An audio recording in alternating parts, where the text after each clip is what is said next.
ላይብረሪው ተመስገን ባዲሶ በቃ ተሸነፈ። ከካንሰር ጋር ሲታገል የነበረው ጋዜጠኛ ተመስገን ባዲሶ በዛሬው ዕለት ከዚህ ዓለም በሞት ተለይቷል። ጨዋታ አዋቂው፣ ታሪክ አዋቂው፣ ጋዜጠኛው፣ አንደበተ ርቱዕ፣ የጠቅላላ እውቀት ባለቤት ተመስገን ባዲሶ ሰፈራቸው መርካቶና አካባቢው ተመስገን ካለ ሳቅ አለ፣ ተመስገን ካለ ቁም ነገር አለ። ተመስገን በርካታ የቀድሞ መምህራቹና ሌሎች ለአቅመ ደካማ ሰዎችን ከተለያዩ ዓለማትና ሀገር ውስጥ ከሚገኙ በጎ ሰዎች ገንዘብ እያሰባሰበ ይደግፋቸው የነበረ በጎ ሰው ነበረ። ላለፉት ጥቂት ዓመታት ከጉሮሮ ካንሰር ጋር እየታገለም ካንሰር እንደያዘው ሰው ሳይሆን በፈጣሪ ተስፋ አድርጎ ለታመሙ ሰዎች በሚጣፍጥ ጽሑፎቹም እያበረታታም ተስፋ የሚሰጥና ተስፋ ያልቆረጠና የጽናት ተምሳሌት የሆነ ሰው ነበረ። ፈጣሪ የፈቀደ ሆነና ጋዜጠኛ ተመስገን ባዲሶ ያንን ሁሉ ዕውቀት ይዞ ወደሚወስደው ፈጣሪ ሄዷል። ከልጅነቱ ጀምሮ ተለይቷቸው የማያውቀውን ወላጅ እናቱን ፈጣሪ መጽናናቱን ይስጣቸው ይላል ጋዜጠኛ ዘሪሁን ተዝናኑ በሚለው የሚታወቀው ጸሐፊም። የኢትዮጵያን የኪነ ጥበብ አድማስ በልዩ ጨዋታ አዋቂነቱ ሲያስውብ፣ በደግነቱና በክህሎቱ የብዙዎችን ልብ ሲያሸንፍ የቆየው ታዋቂው አርቲስት ተመስገን ባዲሶም ከቆየበት ሕመም በኋላ ዛሬ ሌሊት በአውቶቡስ ተራ አካባቢ በሚገኘው መኖሪያ ቤቱ ከዚህ ዓለም በሞት መለየቱን ያገኘነው መረጃ ያስረዳል። ድርጊቶቹንና ትዝታዎችን በንግግር የመሳል ወይም ስቶሪ ቴሊንግ ልዩ ተሰጥኦ የነበረው ተመልካችንና አድማጭን የመቆጣጠር ታላቅ ኃይል ያለው ባለሙያ እንደነበረ ባለሙያዎቹ ይመሰክሩለታል። በሕመም ወቅት ሳይበገር ለጥበብ ባለው ፍቅርና በጠንካራ መንፈስ ለብዙዎች አርአያ ሆኖም ቆይቷል። ተመስገን ባዲሶም ከሙያ አጋሮቹ አልፎ ከሰፊው ሕዝብ ጋር በቀላል ተግባቦትና በደግነት የተቆራኘ የሕዝብ ሰው ነበረ። ተመስገን ባዲሶ ቢለየንም ያሳረፋቸው የኪነ ጥበብ አሻራዎችና በሰዎች ልብ ውስጥ የዘራቸው ጣፋጭ ትዝታዎች ሁሌም ሲዘክሩት ይኖራሉ። ጥበብ የሞትን ድልድይ የምትሻገር ሕያው ሀብት ናትና ተመስገን በሥራዎቹ ሕያው ነው። ጋዜጠኛ ተመስገን ባዲሶ ጉማ የተሰኘው ተወዳጅ የሆነ የቴሌቪዥን ፕሮግራም አዘጋጅ እንደነበረም ብዙዎቹ ያስታውሱታል። ጋዜጠኛ ተመስገን ባዲሶም የግጥም ሜሲ እስከ መባል ደረጃም የደረሰ ሰው ነው። በነገራችን ላይ ጋዜጠኛ ተመስገን ባዲሶም ጠንካራ የሆነ የእግር ኳስ ፍቅርም ነበረው። በተለይ ደግሞ በእንግሊዝ ፕሪሚየር ሊግ ላይ የሚወዳደረው የአርሰናል ደጋፊ እንደነበረ ብዙዎች ጓደኞቹ ይመሰክራሉ። ይህ ተወዳጅ ጋዜጠኛ በጣም በሚገርም ሁኔታ የጥበብ ዝሆን መውደቅ በሚል ርዕስም ተሰጥቶታል። ዝነኛው አርቲስትና የጨዋታው አዋቂ ጋዜጠኛ ተመስገን ባዲሶ ከዚህ ዓለም በሞት መለየት ምክንያት በማድረግ የተለያዩ ማህበራዊ ሚዲያዎች እያጨናነቁት በአሁኑ ሰዓት ይገኛሉ። ጋዜጠኛ ተመስገን ባዲሶ እጅግ በጣም በብዙዎች ዘንድ ተወዳጅነትን ያተረፈው ከመግባባት አልፎ ሰዎችን የመርዳት ሰዎችንም የመደገፍና የማገዝ ትልቅ ኃላፊነቱን ወስዶ ሲሰራ እንደነበር ባለሙያዎቹ ይመሰክሩለታል።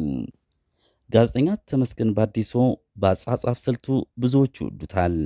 ከጻፋቸው ስራዎቹ መካከል ውሻዬ ጃሉድ ከግድያ አመለጠ የሚለው ጽሑፉ ብዙዎቹ ይወዱለታል። በሀገራችን ባለቤት አልባ ውሾችን በግድያ ማስወገድ አዲስ አይደለም። ቀደም ባለው ዘመን ማዘጋጃ ቤት የራሱ ጊዜ ሰሌዳ፣ ማስወገጃ በጀት፣ ደሞዝተኛ አስወጋጆች ተመድቦ የዘመቻ ግድያ ይካሄድ እንደነበረ በጽሑፉ ያስረዳል። ይሄ የሚካሄድበት ዋነኛ ምክንያት ውሾች በፍጥነት መራባታቸው ከጤንነት ጋር የሚያደርሱት ጉዳት ተከትሎ የሚያስከትልባቸው ባለቤት ከሌላቸው ከነሱ የሚመነጨው የእብደት ቫይረስ በሰው ልጆች ላይ የሚያደርሰው ጉዳት እስከ ሞት የሚያበቃም አደገኛነቱ ተመዝኖ ውሾች ይገደሉ ነበር። አሁን ግን ማዘጋጃ የሚመለከተው አካል ችላ ብሎት ለረጅም ጊዜ ቆይቶ ነበረ። አሁን ግን በጣም መራባታቸው ያሳሰበው አካል በየአካባቢው የግድያ ዘመቻውን ጀምሯል። በቀደመው ጊዜም ከባለቤት አልባ የውሾች ግድያ ጋር ተያይዞ የሚፈጸሙ ስህተቶች በብዛት የሚገደሉት ባለቤት ያላቸው ውሾች ናቸው። ምክንያቱም አብዛኛዎቹ ውሾች ታስረውና ነፃነት ተገፈው የሚውሉ ውሾች ሲሆኑ ምሽት ላይ ነፋስ እንዲቀበሉ ሲፈቱ ቦርቀው አይጠግቡም። በዚህ ጊዜ የዘመቻው ሰሞን ከሆነ የቀን አጋጣሚ ከሞት ጋር ያገናኛቸዋል። በዚህ ስህተት ከተገደሉና በልጅነቴ ከማረሳቸው የሰፈራችን ውሾች ውስጥ የነ መርከብ ውሻ፣ የነ ታደሰ ሽፈራ ውሻ፣ ታፈረ የመሳሰሉት ትዝ ይሉኛል። ምክንያቱም ውሾቹ በቦታው ይገኙ እንጂ ሞት የሚፈጽምባቸው በአጣሪ ኮሚቴ ታይቶ አይደለም ይላል ጋዜጠኛ ተመስገን ባዲሶ ከጻፈው ውስጥ ውሻዬ ጃሉድ ከግድያ አመለጠ በሚለው ጽሑፉ። ጋዜጠኛ ተመስገን ባዲሶ እንግዲህ ከዚህ ዓለም በሞት ይለይ እንጂ የሰራቸው ስራዎች ሁሌም የሚታወስ ነው። ተመስገን ሲነሳ ቤተ መጻሕፍት ወይም ላይብረሪ ነው የሚባለው። ጋዜጠኛ ተመስገን ባዲሶ የግጥምም የሲም ጭምር ነው ብያችኋለሁ። እንግዲህ ይህ 2018 ዓመተ ምህረት በርካቶችን ታዋቂ ሰዎችን እየወሰደብን ይገኛል። ታዋቂው የቶክ ሾው አዘጋጅ የነበረው ነፃነት ወርቅነህ ከዚህ ዓለም በሞት ከኢቢኤስ ሲለይ፣ አለፍ ሲልም ደግሞ የኢቢኤስ ዋና ስራ አስፈጻሚና መስራችን ጋዜጠኛን ፍስሐ ሲሆን ከዚህ ዓለም በሞት ተለይተውናል። ይህ የ2018 ዓመተ ምህረት ታዋቂ ሰዎችን ይዞ የመሄዱ ነገር ብዙዎቹ እንዴት ለምን እየተባለ ጥያቄዎች እየተነሱ ይገኛሉ። ለማንኛውም እግዚአብሔር አምላክ ያመጣውን ነገር በመቀበል ሕይወት እንዲቀጥል ማስቻል ነው። ጋዜጠኛ ተመስገን ባዲሶ እጅግ በጣም ከበሽታው ከፈተናው ጋር ተጋፍጦ ዛሬ ግን ለአንዴና ለመጨረሻ ጊዜ እጅ ለመስጠት ችሏል። ጋዜጠኛ ተመስገን ባዲሶ በብዙሃን መገናኛዎች የሚያቀርባቸውና የሚሰራቸው ስራዎች በበርካታ ባለሙያዎቹ ከፍተኛ አድናቆትንም ያገኘ እንደነበረ ብዙዎች ባለሙያዎች ይመሰክሩለታል። ዛሬ ግን ጋዜጠኛ ተመስገን ባዲሶ እጅ ሰጠ፣ ተሸነፈ፣ በቃ አልቻለም።